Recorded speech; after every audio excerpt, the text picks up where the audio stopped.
Assalamualaikum warahmatullahi taala wabarakatuh. Salam sejahtera dan selamat pagi kepada tuan-tuan dan puan-puan yang hadir secara atas maya dalam maya dan juga hadir ke dalam program jelajah pendigitalan pembinaan 4.0 dengan bertemakan Next Revolution of the Malaysian Construction Industry. Jadi saya, teknologis Muhammad Rizal bin Norman, akan membentangkan berkenaan dengan pembinaan 4.0 dan inisiatif di dalam industri pembinaan di Malaysia. Ini adalah kandungan pembentangan saya yang merangkumi 4 topik, iaitu Overview of Construction Industry, Construction 4.0, BIM dan IBS Technology serta The Way Forward. Sebelum saya mulakan pembentangan, saya minta izin kepada para hadirin sekalian untuk saya mulakan dengan dua bahasa lah, maksudnya campur antara bahasa Inggeris dan juga bahasa Melayu ya. Alright.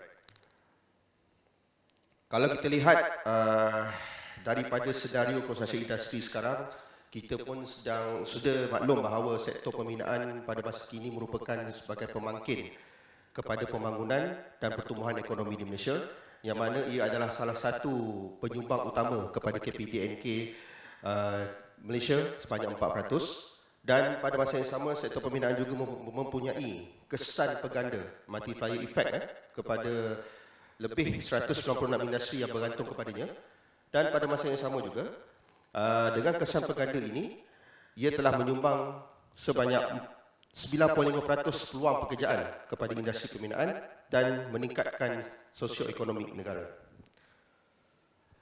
Kalau kita lihat daripada senario projek yang telah diawat mengikut sektor, sama ada private, sektor swasta dan juga sektor awam, daripada bermula 2019 hingga Februari 2022, kita dapat melihat bahawa trend pada tahun 2020 agak sedikit menurun disebabkan pandemik COVID-19 yang melanda negara kita, yang mana 88.8 bilion sahaja kontrak pembinaan yang telah diawat. Dan pada tahun 2021 kita melihat pertambahan sebanyak 124.8 bilion, yang mana kita lihat bahawa pada tahun 2021 pada pertengahan tahun kita dah mula melihat bahawa sektor pembinaan sudah mula boleh menjalankan aktiviti mereka. Dan sehingga Februari 2022 telah mencatatkan sebanyak 12.9 bilion projek yang telah diawat. Kalau mengikutkan projek mengikut kategori seperti perumahan, bukan perumahan, social amenities, infrastruktur dan sebagainya, kalau kita lihat sebanyak yang paling tinggi adalah sebanyak 12.440 projek yang telah dicatatkan bersamaan dengan 124.8 bilion.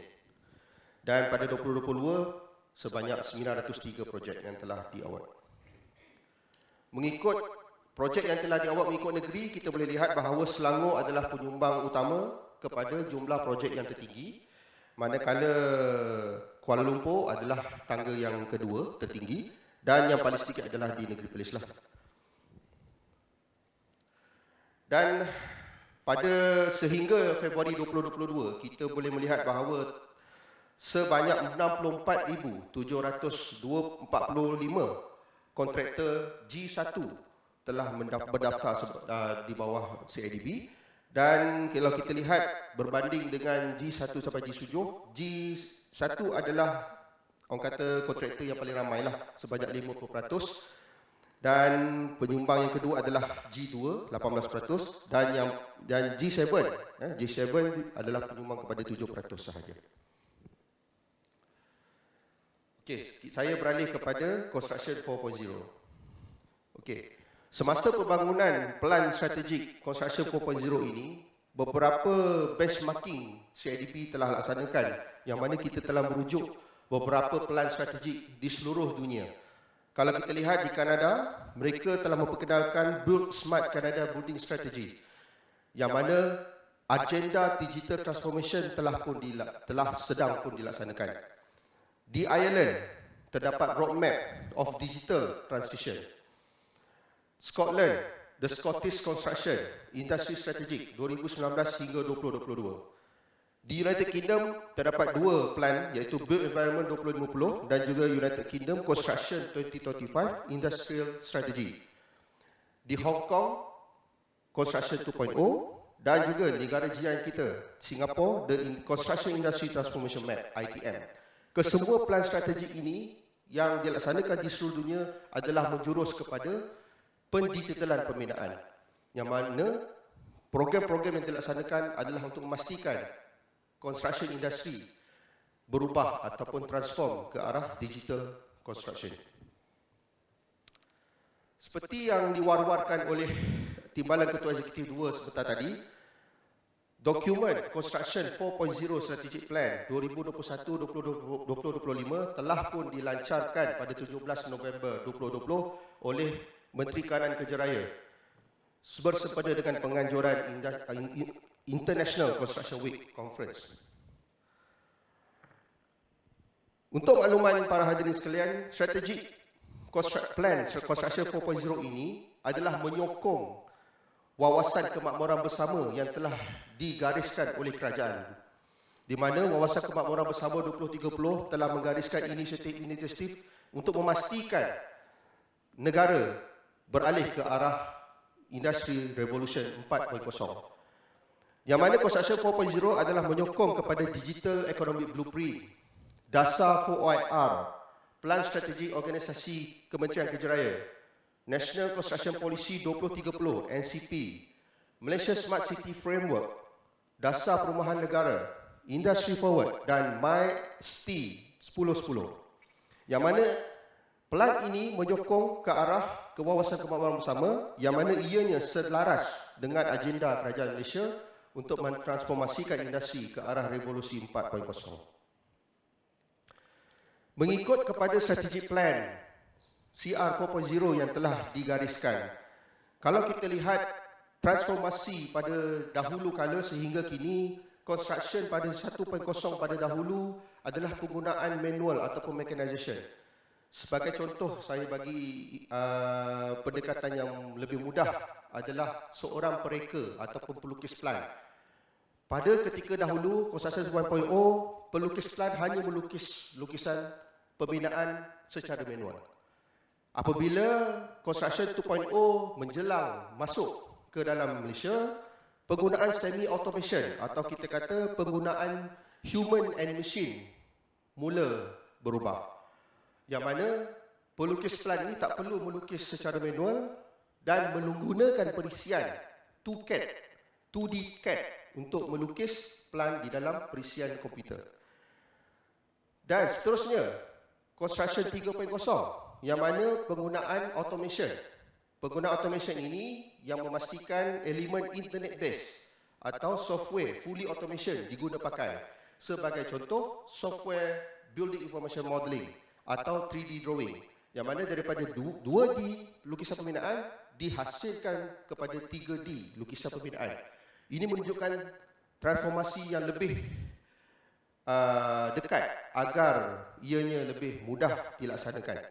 Dan apabila kita bercakap tentang Construction 4.0, ianya adalah elemen yang machine learning ataupun smart automation. Yang mana Construction 4.0 ini menjurus kepada pengurangan pergantungan kepada pekerja dalam menguruskan sesuatu proses kerja yang dilaksanakan. Seperti IoT, Internet of Things, Artificial Intelligence, AI, Big Data, Cloud Sharing dan Blockchain.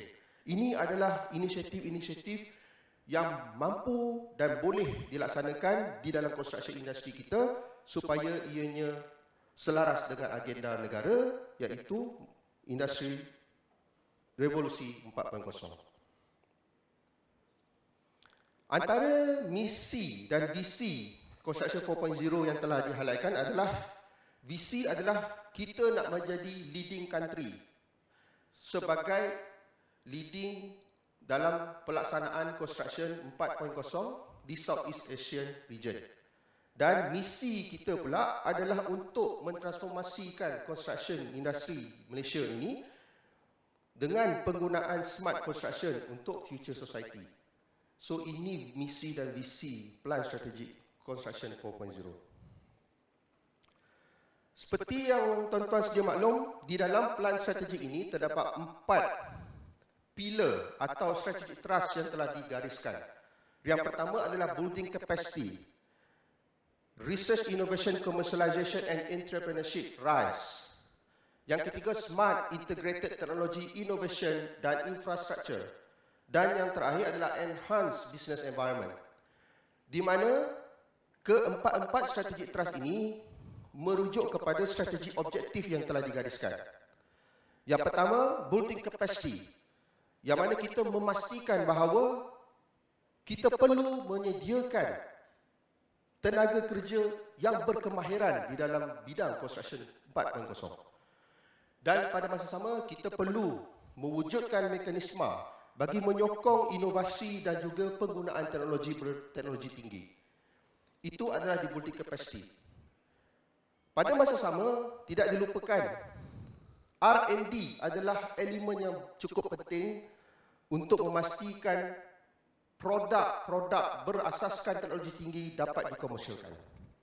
Yang mana kita akan men-strengthenkan Quadruple Helix Partnership dan pada masa sama kita drive research yang berkaitan dengan Construction 4.0. Bagi trust yang ketiga, Smart Integrated Technology, Innovation and Infrastructure, kita akan mencadangkan dan akan mengimprovekan polisi kerajaan untuk memastikan intervention dari segi penggunaan teknologi dapat dicapai. Pada masa sama, kita akan meningkatkan kolaborasi terhadap 12 emerging teknologi atau kita kata teknologi muncul bagi memastikan data center kita sentiasa dikemas ini. Strategi yang terakhir adalah strategi yang keempat, enhanced business environment, di mana kita menyediakan dan mengukuhkan lagi stakeholder ataupun pemegang taruh dalam instansi pembinaan sama ada di dalam ataupun di luar negara bagi mewujudkan partnership dan meningkatkan peluang bisnes ataupun perniagaan berkaitan dengan construction industry. Pada masa sama, kita mewujudkan collaboration dan juga mewujudkan governance ecosystem dengan intervention daripada kerajaan agar inisiatif ini dapat dilaksanakan di dalam industri pembinaan. Dan pada masa sama, kita juga boleh mempromosikan function ataupun pelabur-pelabur daripada luar negara untuk melabur ke dalam Malaysia dengan mengadakan kerjasama strategik dengan industri pembinaan. Jadi enablers dia terdapat 4, iaitu penjanaan kepada ekonomi. Pada masa sama kita dapat integrate teknologi yang terkini, mewujudkan kapasiti people yang tinggi dan berkemahiran dan juga governance yang kukuh. Di dalam plan strategik ini terdapat 3 fasa plan pelaksanaan yang telah dikenal pasti. Di mana short term implementation less than 1 year adalah berkaitan dengan prefabrication dan modular construction atau kita kata sebagai IBS, Industrialized Building System. Penggunaan autonomous construction di dalam tapak bina. Penggunaan cloud, real time collaboration. Penggunaan building information modeling, BIM. Augmented reality, AR dan visualization dan juga 3D scanning dan fotogrametri. Ini adalah inisiatif-inisiatif yang kita jangkakan pada kurang daripada 1 tahun kita dapat menjalankan inisiatif-inisiatif ini kepada industri pembinaan. Untuk medium term implementation, kurang daripada 3 tahun adalah inisiatif big data dan juga predictive analytics serta penggunaan IoT ke dalam aktiviti industri pembinaan. Dan untuk pelan yang strategik yang seterusnya adalah long term implementation, iaitu pelaksanaan lebih daripada 5 tahun, iaitu penggunaan advanced construction materials, blockchain, AI, 3D printing dan additive manufacturing. Jadi kesemua ini adalah meliputi 12 disruptive teknologi atau kita kata 12 teknologi muncul yang boleh dijalankan melalui inisiatif-inisiatif yang kita akan laksanakan di CIDB kepada industri pembinaan. Seperti yang saya nyatakan tadi, di dalam plan strategi ini inilah 12 teknologi muncul, emerging teknologi yang telah dikenal pasti mampu mentransformasi industri pembinaan ke arah digitalization. Saya sentuhkan sikit berkenaan dengan IBM, BIM dan IBS teknologi. Kalau kita lihat daripada tema ini, dalam construction industri sekarang ini, penggunaan teknologi adalah satu keperluan. Dan kita tak ada pilihan lain, melainkan pun dengan teknologi, ianya mampu menyelesaikan keseluruhan proses kerja kita. Untuk para hadirin sekalian, apa itu BIM? Mungkin ada saudara-saudari yang dah tahu pengenaan dengan BIM, dah tahu apa itu BIM, tetapi BIM dari segi konteks Malaysia ini adalah salah satunya adalah ianya modeling teknologi ataupun konsep model 3D yang dibangunkan berserta dengan komunikasi, maklumat, analisis dan juga digital information di dalam model tersebut yang boleh diaplikasikan ke dalam project life cycle. Itu BIM. Okey. Kalau ikut pada definisi BIM ni terdapat 3 perkara. Satu, modeling teknologi. Modeling teknologi ini merujuk kepada tools yang develop 3D object. Sebagai contohnya, saya bagi elemen sebagai pintu atau tingkap atau perabot yang diobjekkan 3D. Maksud digital information model adalah pintu atau tingkap yang diobjekkan 3D tersebut mempunyai informasi. Manufacturer dia siapa, detail size dia apa, requirement dia bagaimana. Itu digital information models. Dan juga pelaksanaan di dalam project life cycle. Maksudnya, BIM ini boleh dilaksanakan daripada peringkat mula reka bentuk sehingga ke facility management FM. Jadi, ianya secara langsung memberikan total solution kepada construction industry untuk menyiapkan sesuatu projek. Benefit BIM ada 6. Yang pertama, kolaborasi dan communication. BIM ini sebenarnya membantu kolaborasi dan juga komunikasi di antara parti-parti yang melaksanakan projek pembinaan. Pada masa sama, bila kita menggunakan BIM, kita lebih jelas dan lebih teliti terhadap model bangunan ataupun pembinaan yang kita laksanakan dan boleh dilaksanakan secara realiti. Dan pada masa sama, ianya continuity proses mengikut project life cycle yang saya nyatakan tadi. Bukan setakat di peringkat reka bentuk, malahan di peringkat facility management pun BIM boleh dilaksanakan. Safe construction site, ianya menyumbang secara tak langsung apabila BIM dilaksanakan, IBS dapat dilaksanakan dengan menggunakan BIM. Pada masa sama, simplified fabrication yang menggunakan konsep prefabrication yang saya katakan tadi. Dan juga cost estimation, yang mana kita boleh menentukan estimate berapa kos pembinaan di dalam penggunaan BIM. Ini adalah carta yang saya nyatakan bahawa secara communication conventional, yang mana traditional structure, sebagai contoh, kalau ada perubahan drawing, perubahan maklumat di dalam pembinaan, jadi prosesnya mengambil masa yang lama untuk merubah.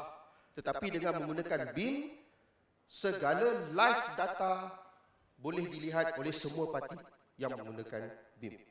Ini adalah satu kebaikan. Dan kita juga telah mewujudkan ekosistem BIM, yang mana kita menyediakan training center kita di ABM iaitu satellite di seluruh Malaysia, dan juga MyBIM Center di Sami Putra tingkat 11 Kuala Lumpur, yang mana kita menyediakan peluang latihan kepada industri pembinaan untuk menjalani program BIM. Pada masa sama, kita menyediakan BIM guide kepada industri pembinaan, report dan juga promotion kepada industri pembinaan. Dan polisi juga, kalau kita lihat untuk projek-projek kerajaan, JKR telah meletakkan syarat untuk 10 juta ke atas wajib menggunakan BIM. Jadi kepada pihak industri pembinaan di luar sana yang menjalankan projek pembinaan, projek kerajaan JKR yang menggunakan 10 juta ke atas adalah diwajibkan menggunakan BIM. Jadi gunakanlah peluang ini untuk menyertai training yang kita jalankan di MyBIM Center yang kita sediakan. Seperti yang kita sedia maklum bahawa BIM dan IBS tidak boleh dipisahkan. Kalau tuan-tuan sedia maklum bahawa IBS ini adalah satu kaedah pembinaan yang mana pembinaannya dibuat di kilang, diangkut dan dibawa dan dipasang di tapak bina. Kalau kita lihat standard pembinaan CIS 24 yang kita telah keluarkan adalah merujuk kepada sistem IBS yang terdapat di dalam instansi pembinaan, yang mana ianya merujuk kepada pengeluar IBS yang perlu berdaftar dengan CIDB di bawah CIS 24 2018. Jadi kita boleh lihat bahawa lambakan teknologi IBS ini semakin lama semakin berkembang, dan ianya juga seiring dengan pelaksanaan jadual 4 Akta 520 yang mana telah memandatorikan sistem IBS ini di dalam jadual 4 tersebut, yang mana kesemua pengeluar IBS ataupun IBS supplier wajib mendapatkan PPS, Produk Pematuhan Standard di CIDB. The way forward, Construction 4.0 sebenarnya dapat mampu meningkatkan kualiti pembinaan pada masa sama dengan penggunaan BIM, IBS dan 12 di dalam 12 emerging teknologi yang saya nyatakan tadi, dapat meningkatkan produktiviti pembinaan secara amnya dan mewujudkan inovasi di dalam industri pembinaan dengan pengenalan kepada teknologi-teknologi yang terkini, dan yang paling penting digitalization, iaitu pendigitalan pembinaan yang mampu merubah situasi atau senario industri pembinaan Malaysia. Jadi saya habis pembentangan saya pada hari ini. Diharapkan tuan-tuan dan puan-puan sedikit sebanyak mendapat ilmu dan juga informasi berkaitan dengan pembentangan tadi. So saya sudahi dengan wabillahi taufiq wal hidayah. Wassalamualaikum warahmatullahi taala wabarakatuh. Terima kasih.